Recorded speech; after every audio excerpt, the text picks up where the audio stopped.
Hello student, આપણે આગળના લેક્ચરમાં યુનિટ નંબર 5માં આપણે જોયું કે ટ્રાન્સડ્યુસર એટલે શું. તો એ તમને ખ્યાલ જ છે કે ટ્રાન્સડ્યુસર એ નોન ઇલેક્ટ્રિકલ ક્વોન્ટિટી એટલે કે લાઇક પ્રેશર, ટેમ્પરેચર, ફ્લો એને ઇલેક્ટ્રિકલ સિગ્નલમાં કન્વર્ટ કરે છે. પછી આપણે ઇલેક્ટ્રિકલ ટ્રાન્સડ્યુસર શું છે, ઇલેક્ટ્રિકલ ટ્રાન્સડ્યુસરના મેઇન એડવાન્ટેજ જોયા, અને એની જોડે જોડે આપણે શું જોયું કે ઇલેક્ટ્રિકલ ટ્રાન્સડ્યુસરની સાથે જ આપણે એક્ટિવ અને પેસિવ ટ્રાન્સડ્યુસર મતલબ કે પ્રાઇમરી અને સેકન્ડરી ટ્રાન્સડ્યુસરની પણ વાત કરી. એમાં આપણે એ વાત કરી હતી કે પ્રાઇમરી ટ્રાન્સડ્યુસર અને સેકન્ડરી ટ્રાન્સડ્યુસર બરાબર કે જેની એક્સટર્નલ સોર્સની જરૂર પડે છે, જ્યારે સેકન્ડરી ટ્રાન્સડ્યુસર છે, ખ્યાલ આવ્યો તમને? ટ્રાન્સડ્યુસરની ફિઝિકલ ક્વોન્ટિટીનું માપન કરે છે. પ્રાઇમરી ડાયરેક્ટ જે સેલ્ફ જનરેટિંગ છે. ઓકે, તો આ બધું આપણે આગળના લેક્ચરમાં જોયું. હવે આજે જોઈશું આપણે ક્લાસિફિકેશન ઓફ ટ્રાન્સડ્યુસર એટલે કે ટ્રાન્સડ્યુસરનું વર્ગીકરણ. ઓકે, તો ટ્રાન્સડ્યુસરનું વર્ગીકરણ આપણે જોવા જઈએ તો ટ્રાન્સડ્યુસરનું વર્ગીકરણ જનરલી એના અલગ અલગ વર્ગ એટલે કે એના અલગ અલગ કામ પ્રમાણે થાય છે. તો પહેલું એનું ક્લાસિફિકેશન છે બેઝ ઓન ટ્રાન્સડક્શન ફિનોમિના. બરાબર, એટલે કે એના જે કાર્ય સિદ્ધાંત છે ટ્રાન્સડ્યુસરનો એના ઉપરથી. તો એમાં છે resistive, capacitive, inductive, piezoelectric, electromagnetic, photovoltaic અને ફોટો કન્ડક્ટિવ. જુઓ અહીંયા ખાલી તમારે નામ જ યાદ રાખવાના છે. આ બધા ટ્રાન્સડ્યુસર આપણે આગળ આ ચેપ્ટરમાં ભણીશું. પછી છે બેઝ ઓન આઉટપુટ સિગ્નલ એટલે કે એ આઉટપુટ કયા ફોર્મમાં આપે છે એના ઉપર, તો એનાલોગ અને ડિજિટલ. તો આ બે મેઇન, પહેલાં તો બેઝ ઓન ટ્રાન્સડક્શન ફિનોમિના એટલે કે એના કાર્ય સિદ્ધાંતના આધારે, અને બીજું છે બેઝ ઓન આઉટપુટ સિગ્નલ. પછી છે બેઝ ઓન એપ્લિકેશન એટલે કે એના ઉપયોગના આધારે. તો ડિસ્પ્લેસમેન્ટ એટલે કે સ્થાનાંતર, વેલોસિટી વેગ, એક્સિલરેશન પ્રવેગ, ફ્લો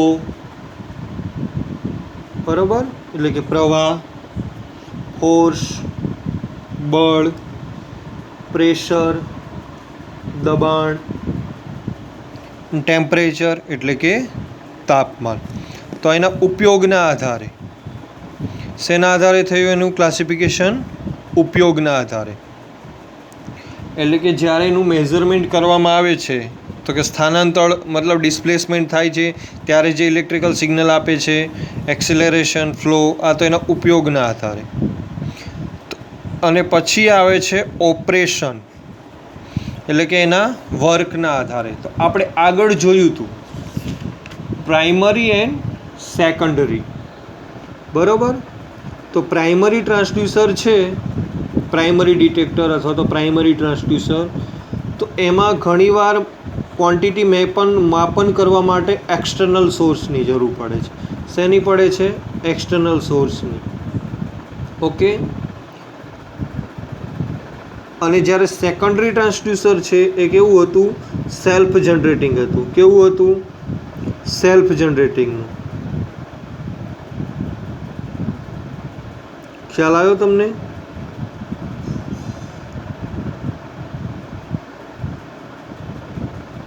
કેવું હતું? Self generating. એટલે કે અહીંયા જોવા જઈએ આપણે તો એક્ટિવ અને પેસિવ. ક્લિયર? તો જે એક્ટિવ ટ્રાન્સડ્યુસર છે અહીંયા થોડો આઈડિયા આપી દઉં. એ કેવું છે? સેલ્ફ જનરેટિંગ છે. કેવું છે? Self generating.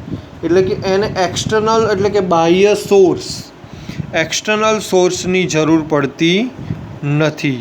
એ કેવું છે? Self generating. કેવું છે? Self generating. જ્યારે પેસિવ છે એને એક્સટર્નલ સોર્સની જરૂર પડે છે, એટલે કે બાહ્ય સોર્સની જરૂર પડે છે. કયા કયા પેસિવ છે? તો કે રેઝિસ્ટિવ, ઇન્ડક્ટિવ અને કેપેસિટિવ. જ્યારે એક્ટિવ એટલે કે સેલ્ફ જનરેટિંગ કયા કયા ટ્રાન્સડ્યુસર છે? તો કે piezo electric, photo electric, clear, piezo electric અને ફોટો ઇલેક્ટ્રિક. જોડે જોડે જો આપણે આગળ વાત કરીએ તો radiation transducer, magneto electric transducer, આ બધા જ થર્મો ઇલેક્ટ્રિક ટ્રાન્સડ્યુસર, આ બધા સેલ્ફ જનરેટિંગ જ ટ્રાન્સડ્યુસર કહેવાય. તો આ સિમ્પલ એનું ક્લાસિફિકેશન થયું કે એના કાર્ય સિદ્ધાંતના આધારે, બેઝ ઓન ટ્રાન્ઝેક્શન ફિનોમિના, એના આઉટપુટ સિગ્નલ કેવું મળે છે એના આધારે, એના ઉપયોગના આધારે અને એના ઓપરેશનના આધારે. ઘણીવાર આમાંથી તમને એવો ક્વેશ્ચન પૂછાય કે ક્લાસિફિકેશન ઓફ ટ્રાન્સડ્યુસર, તો એમાં તમારે આ બધું જ આ ચાર પોઈન્ટ લખવાના: base on transaction phenomena, base on output signal, base on application and operation. ઘણીવાર તમને એવો ક્વેશ્ચન પૂછાય કે what is active transducer and what is passive transducer. તો એમાં આપણે જે સમજાવ્યું કે એક્ટિવને સેલ્ફ જનરેટિંગ છે અને એક્સટર્નલ સોર્સની જરૂર પડતી નથી, જ્યારે પેસિવને એક્સટર્નલ સોર્સની જરૂર પડે છે. ને એના તમારે આ ટ્રાન્સડ્યુસરના નામ લખવાના અને એનું એક્ઝામ્પલ આપવાનું. અહીંયા જો તમને એવું થશે કે આ બધી જે વાત કરે છે કે આ રેઝિસ્ટિવ ટ્રાન્સડ્યુસર તો આ શું છે, તો દરેકે દરેક ટ્રાન્સડ્યુસર તમારે આ ચેપ્ટરની અંદર આગળ જ ભણવાના છે. એમનું કઈ રીતે વર્કિંગ થાય છે, મતલબ મેં અહીંયા કીધું કે ડિસ્પ્લેસમેન્ટ, તો એના રિલેટેડ એલવીડીટી તમારે ભણવાનું છે, બરાબર. રેડિયેશન ટ્રાન્સડ્યુસર ભણવાનું છે, બોર્ડ એન્ડ ટ્યુબ ફોર્સ માટેની જે છે એ તમારે ભણવાનું છે, થર્મોકપલનું એક્ઝામ્પલ આવશે ટેમ્પરેચરમાં, એ ભણવાનું. તો અત્યારે ખાલી આ જે નામ તમને દેખાય છે ક્લાસિફિકેશનના, એ તમારે યાદ રાખવાના છે. હવે જોડે જોડે આપણે એક બીજી વાત કરીએ તો કોઈ પણ ટ્રાન્સડ્યુસર હોય, બરાબર, એની એક બેઝિક રિક્વાયરમેન્ટ હોય. શું હોય? બેઝિક રિક્વાયરમેન્ટ એટલે કે એની મૂળભૂત જરૂરિયાતો.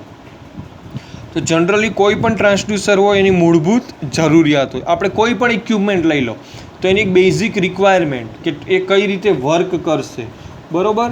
તો એની મૂળભૂત જરૂરિયાતમાં આપણે પહેલી જો વાત કરીએ તો એ કોઈ પણ મેઝરમેન્ટ ક્વોન્ટિટી છે, બરાબર, એમાં જ્યારે ચેન્જીસ થાય, એટલે કે એના ઇનપુટમાં ચેન્જીસ થાય, તો એનું આઉટપુટ જે ઇલેક્ટ્રિકલ ક્વોન્ટિટી મળે છે એમાં પણ ચેન્જીસ થવો જોઈએ. એટલે કે એનું જે ઇનપુટ બદલાય તો આઉટપુટમાં પણ ચેન્જીસ થવો જોઈએ. આ એક એની બેઝિક રિક્વાયરમેન્ટ છે, બરાબર.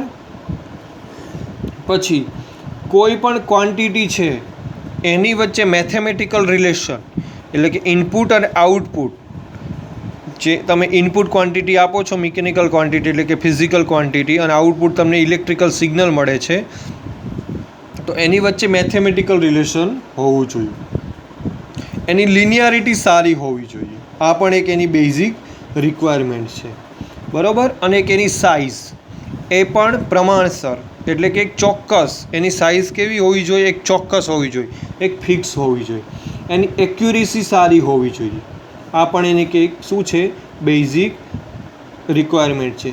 રિલાયબિલિટી જોવા જઈએ તો કે વિશ્વસનીયતા, આ તમે દરેક જગ્યાએથી ભણતા હો છો. કોઈ પણ ઇક્વિપમેન્ટ લઈ લો તો આમાં લિનિયારિટી, રિલાયબિલિટી, એક્યુરેસી, સાઇઝ, આ બધા ફેક્ટર તો એના બેઝિક રિક્વાયરમેન્ટમાં આવતા જ હોય છે.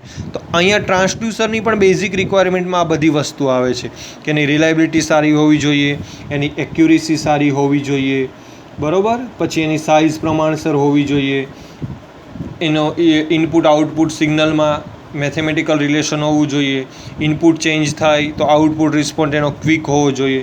તો આ બધી જ વસ્તુ શું છે? ટ્રાન્સડ્યુસરની બેઝિક રિક્વાયરમેન્ટ. તો અહીંયા આપણે જોયું ક્લાસિફિકેશન ઓફ ટ્રાન્સડ્યુસર અને બેઝિક રિક્વાયરમેન્ટ ઓફ ટ્રાન્સડ્યુસર જે છે એનું જનરલી ડિસ્કશન કર્યું. તો આની અંદરથી તમને એવો ક્વેશ્ચન પૂછાઈ શકે ક્લાસિફિકેશન ઓફ ટ્રાન્સડ્યુસર. તો આ ચારે ચાર તમારે નામ લખવાના અને એની અંદર ખાલી આ ટ્રાન્સડ્યુસરના જ નામ લખવાના છે. એનું કોઈ વર્કિંગ તમારે સમજાવવાનું નથી. ક્યારેક અલગથી તમને ઘણીવાર 2 માર્ક્સમાં આવો ક્વેશ્ચન પૂછાઈ શકે છે કે એક્ટિવ અને પેસિવ ટ્રાન્સડ્યુસર સમજાવો. તો આપણે જેમ વાત કરીએ કે એક્ટિવ કેવું છે? સેલ્ફ જનરેટિંગ છે, બરાબર. એને એક્સટર્નલ સોર્સની જરૂર પડતી નથી ને એના એક્ઝામ્પલ લખી દેવાના. અને પેસિવ ને સેલ્ફ જનરેટિંગ નથી, એને ઓપરેશન કરવા માટે એક્સટર્નલ સોર્સની જરૂર પડે છે ને એના એક્ઝામ્પલ લખી દેવાના. બરાબર. તો આ થઈ ગઈ ક્લાસિફિકેશન ઓફ ટ્રાન્સડ્યુસર.